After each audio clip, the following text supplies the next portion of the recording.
And we have an inspiring guest today, don't we?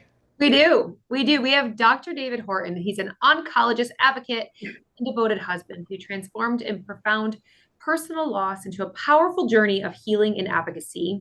So, after losing his wife, Dee Dee, his soulmate and partner of 30 years, Dr. Horton embarked on the heartfelt mission of completing and sharing her inspiring novel.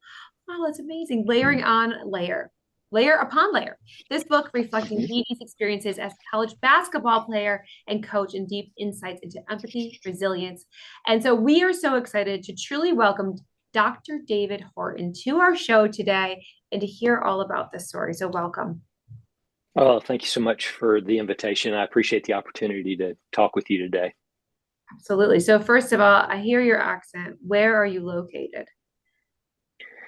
Well, I actually live in the Northwest, although I guess the accent, which I don't hear, is I was primarily raised in the South, moved around a lot of places, but mostly the South, and my parents were from the South, and my family's there, and thus it somehow maintains in spite of having lived away for 40 years.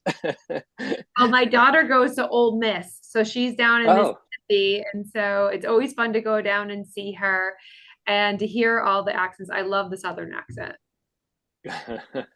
Yes. Yes, and I visit my family regularly, or them me, and everybody always says, "Hey, what happened to you?" And I said, "What are you talking about?" And of course, it's we talk back to people the way they talk to us. That's the human connection that we want to keep with each other. No, I love Yes. it. So tell me about your story about finishing this novel, which is really, truly amazing. Well, gosh, I don't. I guess I don't know exactly where to start, except to say but basically, I would start by saying that Layer Upon Layer is a book about a woman's quest for self-acceptance, and it was essentially kind of inspired from my wife's own story, having aspirations in her youth which really didn't necessarily fit the quote unquote social norm. And she was her father was a basketball coach, and she uh, followed him along everywhere. And she was born with the gifts of being a great athlete. And everybody embraced that when she was young. And all of a sudden, when she became older and her aspirations were to be a Division I basketball player, and sports was her love, it's all of a sudden, instead of being embraced, was, gosh, you don't fit in. You need to change. You need to stop loving that. You need to stop. Don't wear gym shorts, wear a dress, those types of things, which was, I think, very confusing for her. And so in that journey, she had these strong aspirations to reach her goals, but because they didn't fit what other people were expecting through both family and community, she in a sense kind of felt invisible, because the more she met challenges, the harder she would work and the more committed she would be, thinking that by showing that, it would be embraced by others. And that's not necessarily what she found. And we can talk more about how she watched that going forward as Really. a And this is just teacher so coach. interesting when I had someone on from an ESPN 30 for 30 that was highlighting women's college basketball and how gigantic the sport is, how gigantic some of the big stars now with the NIL deals. What time period did she play basketball in high school, and why were those aspirations not there then compared to now with Title IX and seeing the growth of women's sports, especially college basketball and the WNBA in the last couple of years, to this extreme sense of an opportunity for women in this profession? Yes. Well, her experience was in the 80s, actually. So interesting, and a significant time period. But she was far enough post Title IX, which was the early 70s, um, that it should have been pushed further along. So I think a lot of it was circumstantial, related to kind of family dynamics that didn't necessarily embrace things, as well as circumstances in the community that seemed to value men's performance, but not so much the female experience. And I think, like you said, Neil, I think she would absolutely love to see what's going on today, Oh, right? it's unreal. It's and the I mean, opportunity. yeah, I mean, Caitlin Clark is the Michael Jordan, and Angel Reese, and what's happened, and now who's the basketball player that was doing all the commercials in State Farm? Just unreal. The opportunities for women in right. all sports, but especially basketball. Uh, Kelly, and it makes you happy, especially It uh, does. It being, does. yeah. And I was saying years ago, I have to find it. It's somewhere in a box somewhere. My mom had up in my playroom, girls can do anything. I have three older brothers, and she would say girls can do anything. And at that time, like it was like, yeah, yeah, but we were thinking more like you could be a nurse or a teacher. It wasn't really everything. But my girls now truly believe they can be anything. And I think that so much has happened just in this next generation that it has leveled more of that playing field than we've ever seen it before. Yes, yes. And one of the things that I would throw into this conversation is that one of the reasons why Dee Dee locked in on the title layer upon layer is I think when she spoke about layers, what she was talking about was the programming and kind of the absorption of beliefs that the community around us, takes on, and it keeps us from seeing, hearing, and knowing each other, especially because it requires change not only in a single generation, but it's the multi-generational changes, because the message from grandparents to their daughters who are now parents and all of that, it's all being picked up. And I think it goes into a little bit of a sea of confusion, if you will, because they often conflict unless they're speaking from the same place. No. And it makes people have a sense of not fitting in, or maybe I believe women from the beginning, and although things are starting to change, they still, whereas men are allowed to focus on aspirations, I think the females have been had to focus on expectations that others have had. And that's what I think is I'm so happy to see much more change in that, where you have to see it to be it. And again, Kelly, you're a great example of that. You're showing it to your children. I mean, that is the ultimate teacher. So that's a beautiful thing. Thanks. I think that again, my grandmother, like you said, multi-generation, she didn't have these opportunities. And so she was so proud of me. And then my mom saying that you can do this. And then, so we are in the fourth, generation of saying you can do this. And so now, what my stepdaughter's in med school, my little one's going to law. Like, I mean, not that those are but they have been in the past predominantly men driven professions. But it was interesting to see with my stepdaughter's white coat ceremony, there was more females that are being inducted into that class than there were men. And I found out, which I didn't know, right here in Syracuse, New York, at Upstate, was the very first med school that women were allowed to be a part of. So it is interesting time of where we're coming, but I do believe it is the layering effect, and we need to inspire young females to know what's out there, to know what professions exist, and also it's okay to be a stay-at-home mom. Well, exactly. And again, that's why so much of the emphasis in my mind on this book is self-acceptance. And self-discovery is kind of figuring out who you are and maybe what you want to be. But the self-acceptance is what's so important, because that's when you truly embrace it and you pursue it, and you don't need the approval of everyone else around you to say it's okay. And Yeah. that's what I really think frees people to really be it. And yes, the more we see that, the better. And there's a lot of still continued subtle signals.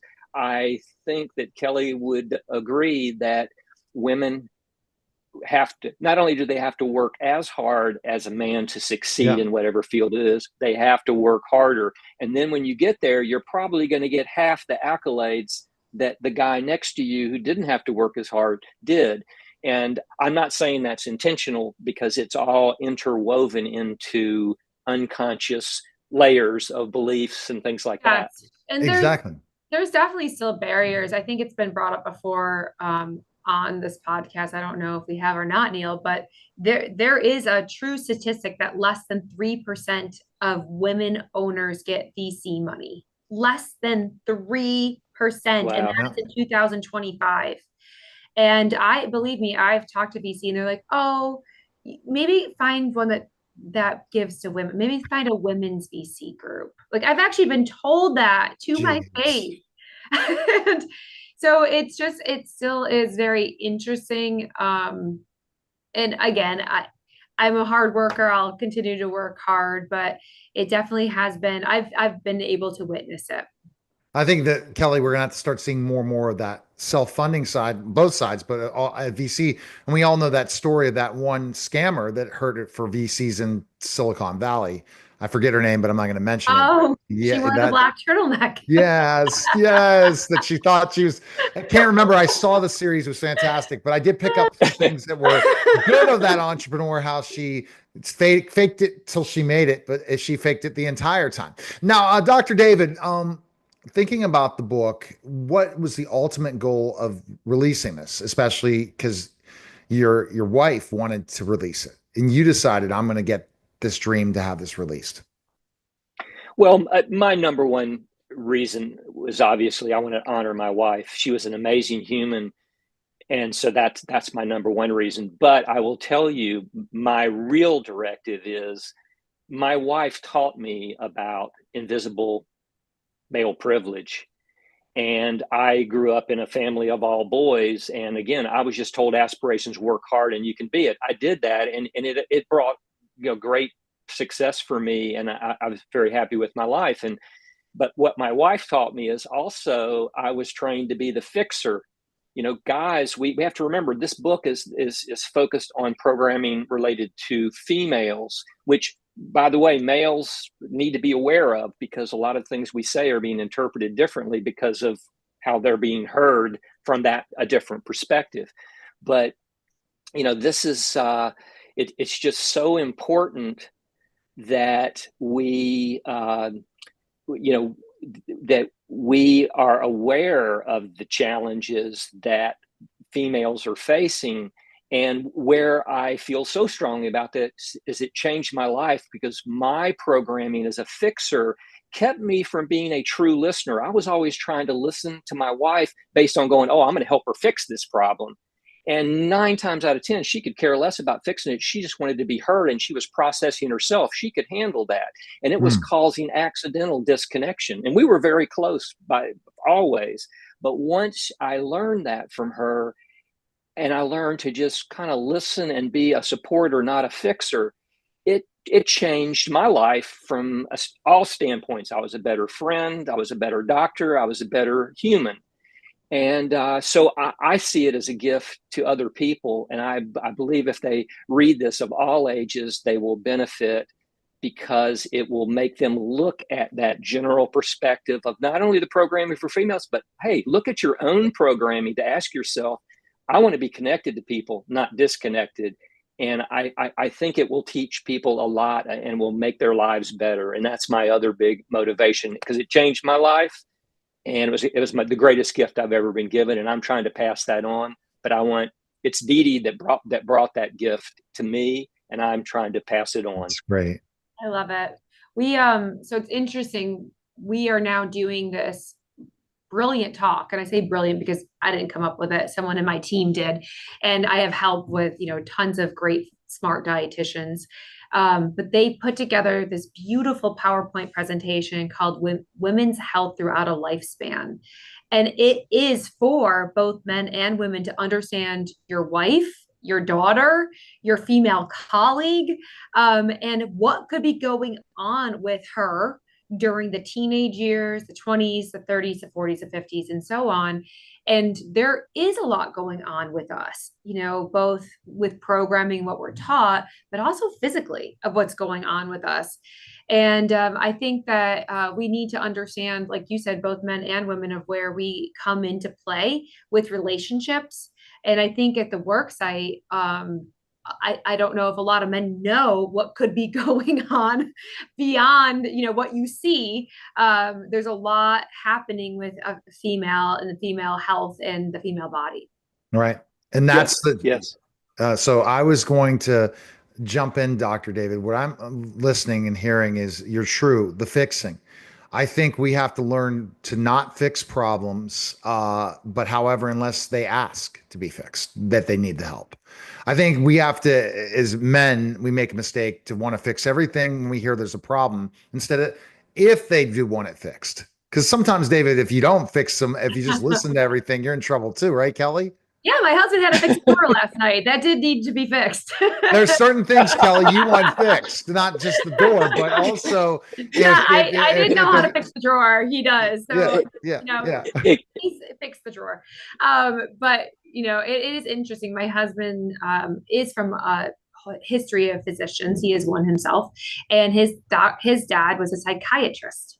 And so I think he did learn a lot of wonderful tools of listening and caring that he has now passed into our relationship. And he is pretty good at listening and not jumping into the fix. But I can see, as men that, I've seen it happen.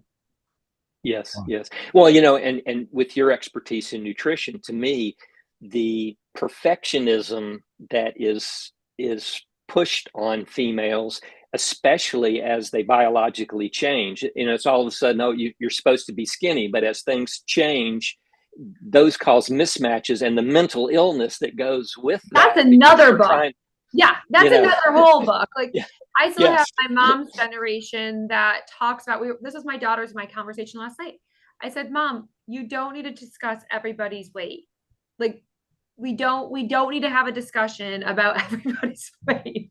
But for her, it was so programmed during that time in the 80s, and Oprah with the polling, the whole thing of fat and Weight Watchers. And I mean, there was just so much focus there, where now I think hopefully we're swinging the pendulum over to health versus it just be calories and weight. But there is definitely expectations. Talk about a lot of, major layer upon layer there, right? I mean, there's a lot with how we look, how we present, and it's interesting, way more than a male.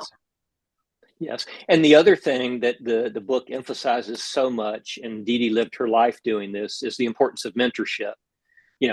Mentors in her youth are what got her to hold on to her vision of what she wanted to be. And fortunately she did, and she tried to pass that on. And that's the other important thing is, boy, mentors and finding it doesn't always come from your immediate family necessarily. It can be chosen family, friends, positive role models. And I want to compliment both of you in that regard, because that's what's so important about what you're doing, is you're getting positive messages out. And it really will throw a lifeline to some people that maybe are in an environment where they just don't have anybody to throw that lifeline to them. And so your mentorship is a great thing. And, I certainly appreciate what y'all are doing to make the world a better place. Thank you. For everyone, males and females alike. You as well. I think it's so the goal with the book, what is your goal ultimately, Dr. David, with your book? I want as many people to read it, to, number one, know my wife, and number two, reflect on the messages that are in this book. And it's one of those ones that as you read it, it's kind of a simple book. It's a sports story, but this story is totally universal. It goes into a lot of detail early on before more of the drama in the later part of the book. But the reason for so much detail is, if the character had wanted to be an astronaut or a podcaster or run a nutrition company, and you're in an environment where people are saying, no, we're gonna try to keep you from that goal of being the best version of yourself. You need mentors and friends and people that are going to support that, and hang on to that. Listen to your inner voice so that you can be who you want to be. And that's going to lead to a joyful and happy life. And we all deserve that. That's opportunity. Great. So Kelly, what would you like to finish from learning from Dr. David about what he's what he's doing to honor his wife. I think he has a Netflix series there. I think they should pick that up. I'd like. Do you have a goal of going and telling the story more and try to get further? Have you tried to consider that, looking at her story? Well, no, I haven't thought that far. It's been so overwhelming. I lost Dee Dee 3 years ago yesterday, Oh no. and Okay. it still feels, some days it feels like it's been 50 years, and other days it feels Oh like my gosh. today. Yeah. And so it's just one of those things that, yeah, no, I will talk to anybody about this story, and I want people to know my wife, and and again, I want to go back to my goal is the messages. That's what's important, because it saves a lot of unnecessary pain, internal turmoil, and makes the world a better place. And my wife also showed me how to die. She did it beautifully with great gratitude. And I'm trying to pass that all on and do my part to push her messages. All right, fantastic. Best place we can get Nice. your book. Where can we go? You can find it on Amazon. It's layer upon layer. I'm going to show you my beautiful cover here. I hope you can see that. Yes, yes. Yes. And yeah, Dee Dee I have a picture of her beautiful jump shot in the end, but remember, this is a book for everyone. It celebrates all the lessons of athletics. You can, if you're interested in the story in general, you can go to layeruponlayer.com, which will give you a little bit of our personal history. And but yes, I hope people will order the book. I hope they'll read it. I hope they'll reflect on it and then pass it on to others and share the messages with them. And I do think it'll do Dee Dee's small part and my small part of trying to make the world a better place. Fantastic. All right. So glad we got to meet you. Thank you for your time today, and we're going to share that message. Absolutely. And go to kellyschoice.org to learn more information on Kelly and pick up Kelly's book, The New Weight Loss Era. It's on Amazon as well, and hope everyone can get a little happier, healthier, learn a little bit from both of us. All right.